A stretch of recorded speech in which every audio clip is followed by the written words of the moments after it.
menolak Mahkamah Persekutuan kekal hukuman tertuduh.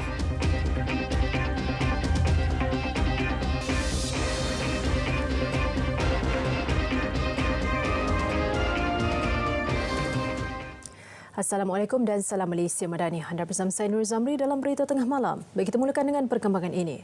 Kes pemuda menyebabkan kematian 23 penghuni Pusat Tahfiz Darul Quran Ittifaqiyah di Wangsa Maju dalam kebakaran 7 tahun lalu. Mahkamah Persekutuan hari ini mengekalkan hukuman dan sabitan terhadap pemuda berusia 23 tahun itu selama mana diperkenan yang di-Pertuan Agong. Keputusan sebulat suara dibuat panel 3 hakim yang diketuai Ketua Hakim Negara, Tun Tengku Maimun Tuan Mat selepas menolak rayuan perayu selaku penama pertama. Sementara seorang lagi rakannya berusia 22 tahun kekal dilepas dan dibebaskan atas tuduhan yang sama. Terdahulu, Mahkamah Rayuan berpuas hati bahawa penama pertama bukan sahaja bertanggungjawab memulakan kebakaran, juga mengakibatkan bencana tubuh kepada 23 mangsa. Dalam kejadian September 2017, 21 pelajar dan 2 guru terkorban selepas terperangkap di tingkat 3 asrama Pusat Tahfiz berkenaan yang marak dijelat api. Kes membabitkan seorang pegawai kanan polis yang didakwa membunuh pelajar tingkatan 5 di Taman Jati Ipoh tahun lalu dipindahkan ke Mahkamah Tinggi. Magistrate S. Punita membenarkan permohonan Timbalan Pendakwa Raya Hasfan Nizam Abdul Aziz untuk memindahkan kes itu dalam prosiding sebutan semula kes hari ini. Permohonan dikemukakan mengikut Seksyen 177A-1 Kanun Tata Cara Jenayah. Bagaimanapun, tiada tarikh ditetapkan untuk kes itu disebut semula di Mahkamah Tinggi. Terdahulu tertuduh tiba di Mahkamah Magistrate Ipoh dengan berpakaian serba hitam dan memakai pelitup muka kira-kira pukul 9 pagi. Mengikut pertuduhan, Muhammad Nazri Abdul Razak, 45 tahun, didakwa melakukan bunuh dengan menyebabkan kematian terhadap Muhammad Zaharif Effendi Muhammad Sabri, 17 tahun. Perbuatan dilakukan pada 15 Disember tahun lalu antara pukul 12.05 hingga 12.40 tengah hari berhampiran Sekolah Menengah Kebangsaan Jati Ipoh. Pertuduhan mengikut Seksyen 302 Kanun Keseksaan yang boleh dihukum mati jika sabit kesalahan. 84 orang disyaki terlibat sindiket judi dalam talian ditahan di Subang Jaya. Siasatan awal mendapati mereka menjadikan sebuah unit kedai di sebuah pusat beli belah sebagai pusat operasi. Ketua Polis Selangor Datuk Husin Omar Han berkata, serbuan dibuat Isnin lalu. 94 komputer riba, 105 telefon bimbit, 6 kenderaan mewah serta wang tunai lebih RM15,000 dirampas. So, ini adalah game-game yang digunakan oleh sindiket ini sebagai satu platform untuk digunakan di negara-negara berkaitan untuk perjudian. Maksudnya, sindiket ini juga mempunyai hubungan dengan sindiket di negara-negara berkaitan dan mereka menggunakan platform yang diuruskan oleh sindiket ini untuk perjudian.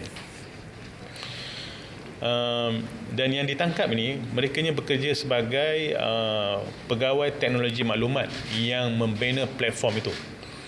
Dan mereka dibayar gaji antara RM5,000 hingga RM20,000 sebulan. Siasatan mendapati aplikasi judi berkenaan adalah bagi pasaran Thailand, Brazil, China serta Vietnam. Kesemua suspek direman hingga esok. Kes disiasat mengikut Akta Rumah Judi Terbuka 1953. Seramai 46 pendatang asing tanpa izin parti ditahan Jabatan Imigresen JIM Selangor di Kompleks Pasar Meru Kelang. Mereka ditahan selepas dipercayai tidak mempunyai dokumen pengenalan diri yang sah untuk masuk dan bekerja di negara ini. Parti itu ditahan menerusi operasi bersepadu Kementerian Perdagangan Dalam Negeri dan Keselamatan Hidup KPDN Selangor, JIM Selangor dan Jabatan Pelesenan Majlis Bandaraya Diraja Kelang kira-kira pukul 9.30 pagi semalam. Parti yang ditahan terdiri daripada 33 warga Myanmar, 12 Bangladesh serta seorang India.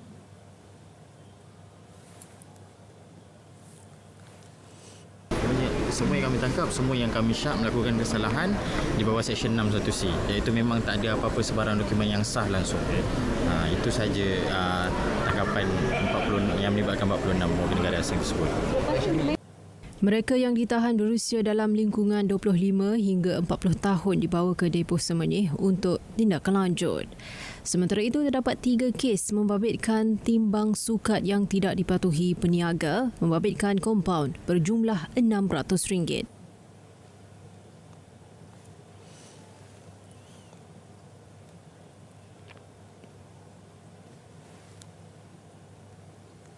Dan juga ada 27 amaran yang kita keluarkan pada hari ini.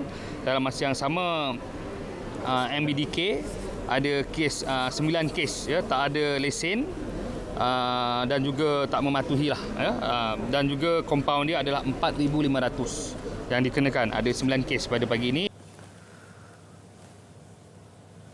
Sebanyak 300 kamera litar tertutup CCTV akan dipasang di seluruh daerah Kulai dalam tempoh 5 tahun, membabitkan kos berjumlah RM54 juta.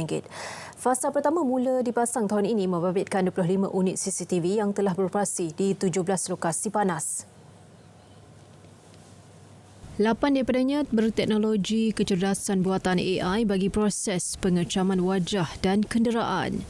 Yang di-Ketua Majlis Perbandaran Kulai, Muhammad Fahmi Salam berkata, inisiatif berkenaan juga selari usaha kerajaan Johor mencapai status negeri maju menjelang 2030. Dalam tempoh 5 tahun akan datang, pihak Majlis Perbandaran Kulai akan memasang 300 unit CCTV di seluruh kawasan Kulai untuk memastikan aspek keselamatan di kawasan Kulai ini akan berada pada tahap yang terbaik. Sementara itu, 32 unit lampu isyarat di seluruh Kulai turut dinaik taraf bagi memastikan kelancaran perjalanan dan juga menyokong inisiatif hijau. 44 pendatang asing tanpa izin parti dicukup Jabatan Imigresen Malaysia Johor dalam serbuan di 19 permis di Johor Bahru, Muar, Mersing dan Segamat. Pengarahnya Baharudin Tahir berkata, semua tangkapan itu hasil pelaksanaan beberapa operasi bermula Selasa hingga malam semalam. Menurutnya, dalam Ops Mahir yang dilancarkan semalam, 2 permis kilang di Johor Bahru diserbu dan 10 lelaki serta seorang wanita Myanmar berusia antara 24 hingga 39 tahun ditahan. Kesemua mereka dipercayai bekerja tanpa permit dan tinggal lebih masa. Manakala 5 permis di Muar, 2 di Mersing dan 10 permis di Segamat diperiksa pada Selasa dan Rabu, menyaksikan 33 individu dicukup. Tangkapan melibatkan 14 warga Myanmar, 12 Thailand, 4 Bangladesh dan 3 lagi Vietnam. Polis merampas 12,000 biji pil yaba dianggarkan bernilai RM70,000 selepas menahan sepasang suami isteri dalam serbuan di Kampung Kedai Lalat, Sering, Rabu lalu. Ketua Polis Kelantan, Datuk Muhammad Zaki Harun berkata, suami isteri itu antara 765 suspek yang ditahan atas pelbagai kesalahan menerusi operasi tapis bersepadu di seluruh Kelantan yang berakhir semalam. Ujian serangan air kencing ke atas kedua-dua suspek didapati negatif dadah. Suspek lelaki mempunyai 5 rekod berkaitan kes dadah, manakala isteri mempunyai 1 rekod kes jenayah. Kes disiasat di bawah Seksyen 39B Akta Dadah Berbahaya 1952. Kawalan Keselamatan Sempadan Negara melibatkan laluan darat, laut dan udara di Kedah sentiasa dipertingkatkan. Ia bagi memastikan aktiviti penghidupan dan pencerobohan terutama menjelang Aidilfitri dapat dibanteras. Pengarah Keselamatan Majlis Keselamatan Negara MKN Negeri Kedah, Zuraini Muhammad Yusof berkata, pihaknya sentiasa berkolaborasi dengan semua agensi dan jabatan dalam mengawal sempadan negara. Tapi memandangkan Kedah ni adalah negeri yang mempunyai sempadan paling besar besar di semenanjung Malaysia ni, jadi tumpuan kita adalah keselamatan di sempadan. Sebab tu fokus kita adalah operasi menyeluruh antara pelbagai agensi bagi memastikan supaya keselamatan di sempadan terjaga dan mengelakkan pencerobohan daripada pendatang-pendatang asing tanpa izin ni. Walaupun perkara pendatang asing tanpa izin ni di Kedah ni bukanlah tak adalah banyak sangat berbanding dengan negeri-negeri lain. Beliau ditemui selepas menghadiri program pemupukan minda keselamatan melalui permainan papan bersama pengamal media Kedah di Alustar. Status tanah menjadi antara halangan pihak berkuasa merobohkan pangkalan haram di sepanjang sempadan Malaysia Thailand. Komander Brigade Tenggara Pasukan Gerakan Am PGA, SSC Sheikh Azhar Sheikh Umar berkata, status itu perlu disemak dahulu sebelum tindakan dapat diambil. Beliau berkata sehingga kini sudah 2 pangkalan haram dirobohkan hasil operasi bersepadu bersama agensi lain di pengkalan Kubur Tumpat. Menurutnya 3 notis juga dikeluarkan pihak berkuasa tempatan kepada 3 stor haram di atas tanah persendirian yang dipercayai dijadikan transit aktiviti penyeludupan. Pihak PBT, Majlis Daerah Tempat dengan Pasir Mas akan mengenal pasti yang mana JT haram ni di atas tanah milik kerajaan lah untuk diroboh. Yang mana pihak PGA akan bekerjasama dengan pihak PBT lah untuk dari segi kawalan keselamatan dan sebagainya. Tanah persendirian tapi dia tidak mematuhi syarat yang dikenakan oleh pihak PBT. Jadi sama notis akan dikeluarkan oleh pihak PBT. Dalam perkembangan lain, Sheikh Azhar berkata sepanjang tahun lalu, Brigade Tenggara PGA berjaya membuat tangkapan dan rampasan menerusi optaring wawasan dengan nilai rampasan lebih 119 juta ringgit. Menurutnya ia melibatkan 1,252 kes dengan tangkapan seramai 1,741 orang. Tahun ini sehingga Isnin lalu, 360 kes direkodkan dengan tangkapan seramai 340 orang dan nilai rampasan lebih 17 juta ringgit.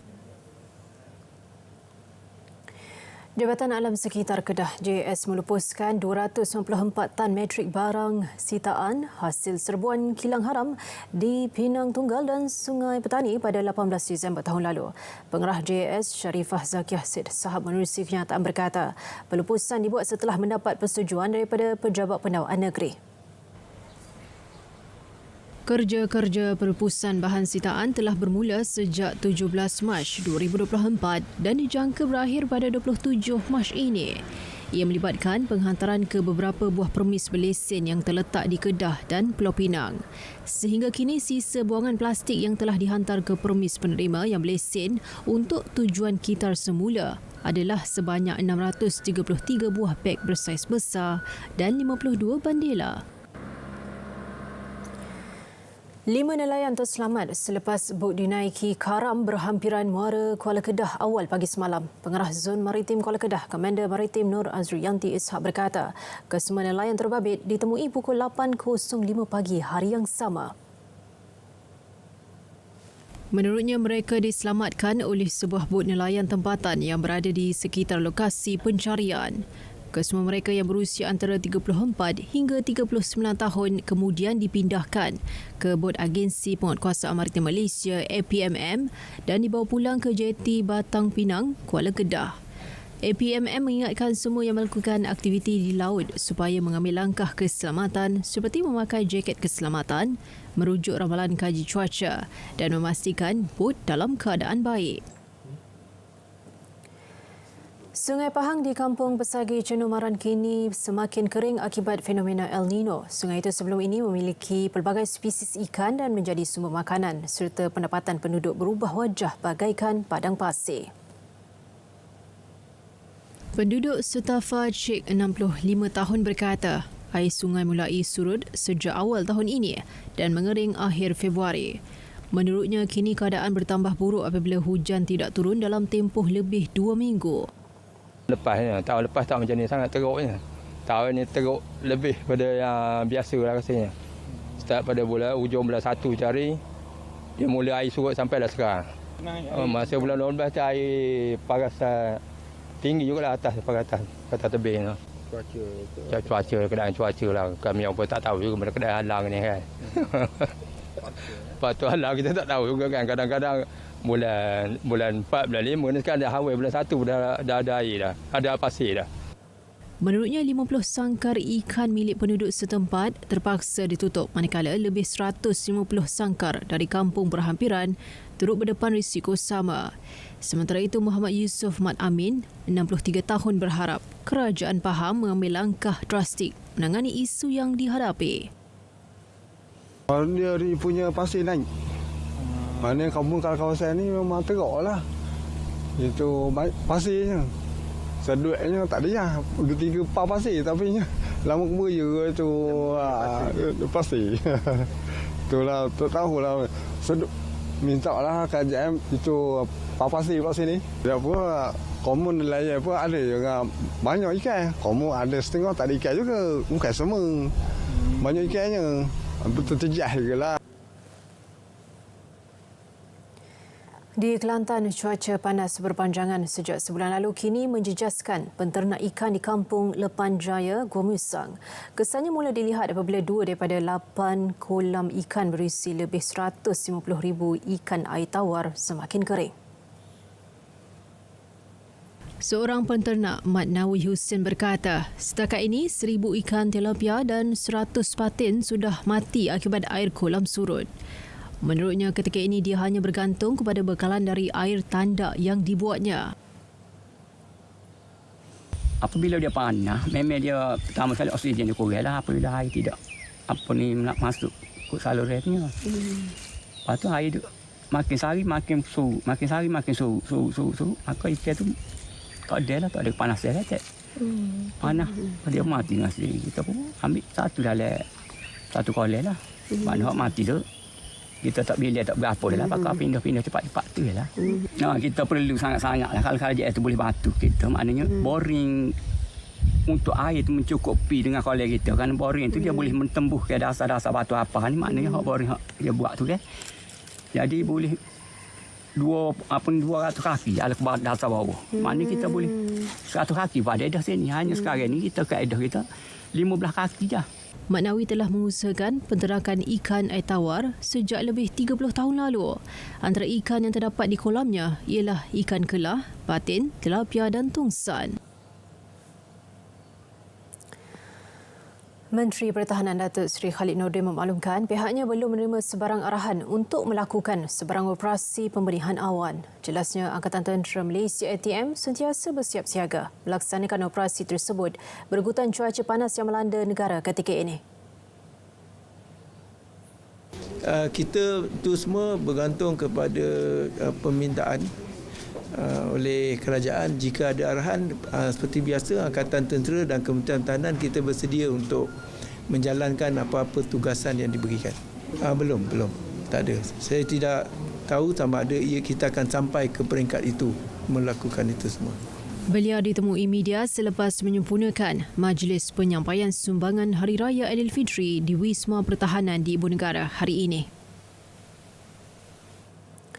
Kementerian Peralihan Tenaga dan Transformasi Air memaklumkan sebanyak RM129 juta telah digunakan untuk membangunkan infrastruktur dan sistem bagi pelaksanaan program ramalan dan amaran banjir negara PRAB di Lembangan Sungai Terengganu, Kelantan dan Pahang.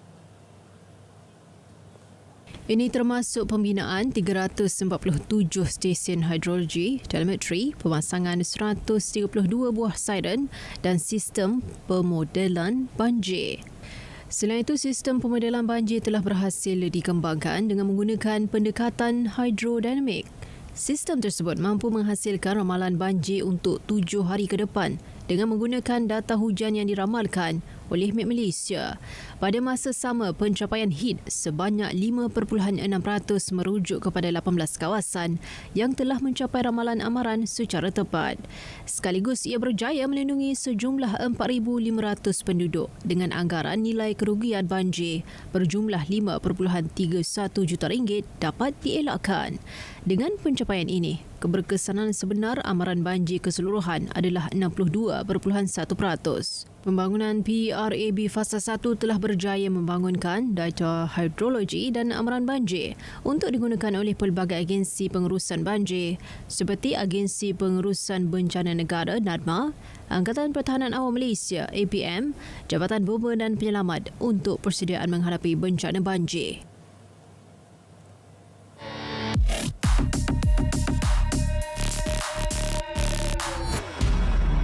Tular kontena syarikat berpengkalan di Israel dikesan berada di lebuh raya negara ini.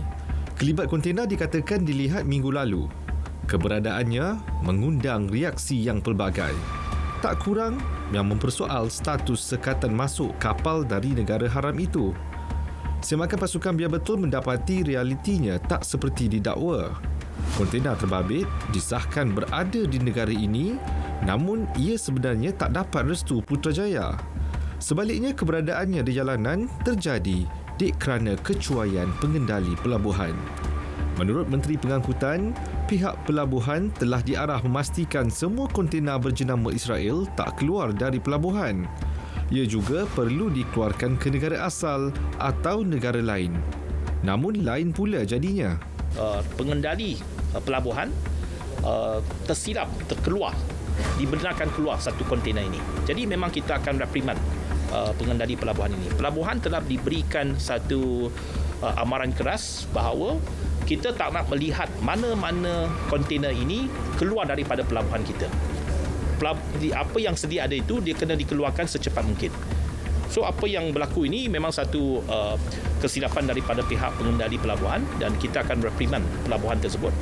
Ini bermakna sekatan berlabuh untuk kapal dari negara haram Israel kekal. Henti sebar maklumat tak betul. Elak cetus kegusaran awam. Penyebaran berita palsu merupakan kesalahan. Terima maklumat palsu atau bahan fitnah, segera lapor ke MCMC. Biar betul, tak pasti, jangan kongsi.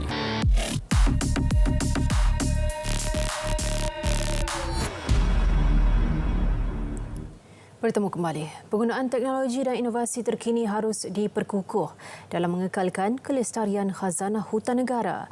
Menteri Sumber Asli dan Kelestarian Alam Nik Nazmi Nik Ahmad menyeru setiap rakyat bersama-sama berusaha mengekalkan kehijauan kawasan hutan yang kaya dengan kepelbagaian biodiversiti demi generasi kini dan akan datang.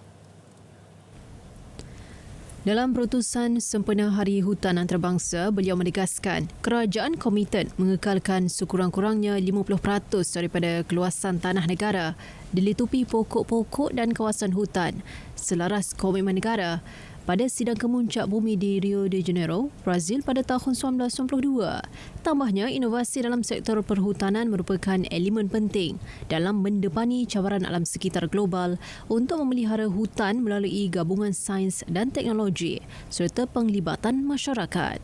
Justru Kementerian Sumber Asli dan Kelestarian Alam menerusi Jabatan Perhutanan Semenanjung Malaysia, Jabatan Pertahanan Sabah, Jabatan Hutan Sarawak dan Institut Pendidikan Perhutanan Malaysia telah melaksanakan pelbagai usaha dan inovasi bagi memastikan sektor perhutanan negara berkembang dan sentiasa relevan mengikut peredaran masa. Nik Nazmi berkata inovasi dan penggunaan teknologi seperti satelit, drone dan sistem maklumat geografi dapat meningkatkan keberkesanan aktiviti pemantauan sumber hutan negara.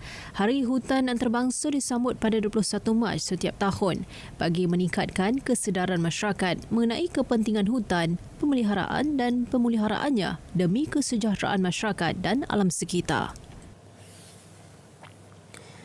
Malaysia dan Thailand sedang memperkukuh kerjasama dalam bidang perdagangan, pelaburan dan pelancongan. Ia selepas negara itu menjadi rakan dagangan ke-7 terbesar Malaysia di peringkat global pada 2023 dengan jumlah dagangan sebanyak RM113.16 bilion. Perdana Menteri Datuk Seri Anwar Ibrahim berkata selain Thailand, Malaysia turut bekerjasama dengan Singapura dalam melengkapkan Zon Ekonomi Khas Johor Singapura JSSEZ dengan perjanjian bersama antara kedua negara dijangka dimeterai akhir tahun ini.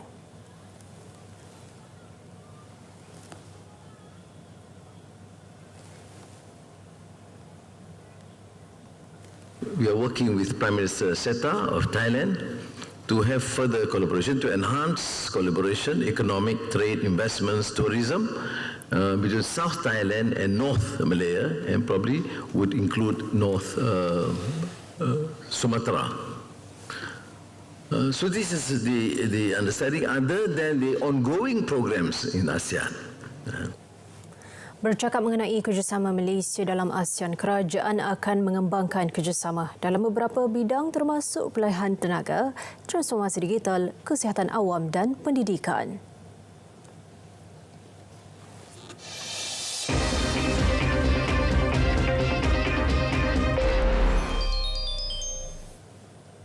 Baik, kita ke perkembangan sukan. Mesyuarat Menteri Kabinet siang nanti akan membincangkan mengenai tawaran selaku tuan rumah Sukan Commonwealth 2026. Menteri Belia dan Sukan Hannah Yeoh percaya keputusan yang bakal diambil mengutamakan kepentingan negara tanpa membelakangkan rakyat. Perbincangan penganjuran tamasya sukan ketiga terbesar itu memerlukan penelitian terperinci dan tidak boleh diputuskan secara sambil lewa. Apa yang pasti, KBS sentiasa meletakkan kepentingan rakyat sebagai keutamaan nombor satu. Tidak akan sama sekali membazirkan wang pembayar cukai jika pun bersedia untuk menganjurkannya. Kita akan memastikan pendekatan konservatif diambil setiap kali ianya melibatkan duit rakyat. Saya percaya keputusan yang bakal diambil oleh jemaah menteri akan mengutamakan kepentingan negara tanpa membelakangkan rakyat selari dengan agenda utama kerajaan madani. KBS juga bersedia melantik badan pengawal untuk membuat audit kepada akaun penganjuran jika keputusan dibuat untuk Malaysia menganjurkan Sukan Commonwealth 2026. Terdahulu, Victoria menarik diri kerana kos penganjuran daripada jangkaan awal $2.6 bilion Australia meningkat kepada $7 bilion. Pemain hoki muda negara Muhammad Adam Ashraf Muhammad Johari yakin kemahiran dan kecergasan dimilikinya. Ia diyakini mampu menambat hati jurulatih Sarjit Singh untuk menjadi sebahagian wajah baharu The Speedy Tigers. Pemain berusia 18 tahun itu dipanggil menyertai kem latihan selama 2 minggu menjelang kejohanan Piala Sultan Azlan Shah di Ipoh Perak. Dia akui sasarannya untuk bersaing dengan pasukan senior. Adam Ashraf telah bersama skuad kebangsaan pada Piala Dunia Remaja 2023 Disember lalu dan telah menyumbang 3 jaringan buat negara ketika menentang Chile, New Zealand dan Belgium. Seramai 42 daripada 46 pemain yang dipanggil Sarjit telah melaporkan diri pada sesi latihan pertama skuad kebangsaan yang bermula Rabu hingga 30 Mac. Tindakan Datuk Razlan Razali yang mengundur diri sebagai Presiden Persatuan Berbasikal Kuala Lumpur KLCA kurang sebulan selepas dilantik mencetuskan imej buruk kepada persatuan. Timbalan Presiden KLCA Firdaus Arshad berkata beberapa tindakan diambil beliau dianggap tidak profesional kerana membelakangi KLCA. Selain itu, isu perkauman yang ditujukan kepada jurulatih berpengalaman Datuk Eng Jongan turut tidak berasas. Since dia letak jawatan, letakkan jawatan suap, letak jawatan, kita tak boleh kata dia dah letak jawatan. Kita kena terima melalui mesyuarat. Setuju tak setuju. Ini dia punya prosedur. So benda tu saya pun tak jangka semalam statement tu keluar dan saya bagi pandangan peribadi saya lah. Kalau untuk sukan basikal, untuk keharmonian sukan basikal sendiri, sepatutnya Datuk Razlan mengeluarkan statement kalau dia tak mampu untuk memikul tanggungjawab, so dia hanya meletak jawatan tanpa bagi satu negative thinking ataupun persepsi buruk pada KLCA. Semalam media melaporkan Datuk Razlan letak jawatan kurang sebulan selepas dilantik. Laporan itu tadi mengakhiri berita tengah malam bersama saya Nur Zamri. Dari sungai ke segara, Palestin pasti merdeka. Salam Malaysia Madani dan selamat malam untuk semua.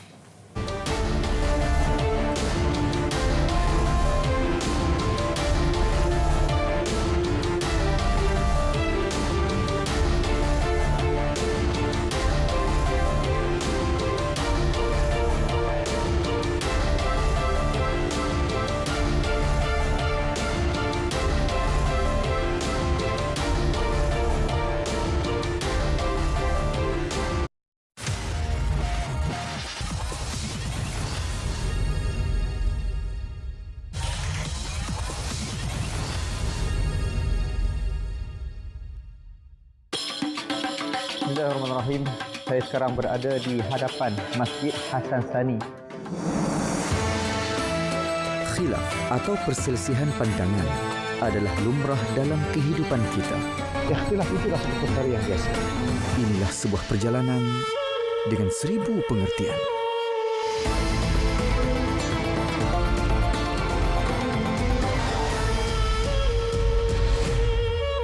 Dengan berpegang teguh kepada mazhab dan meraihkan perbezaan.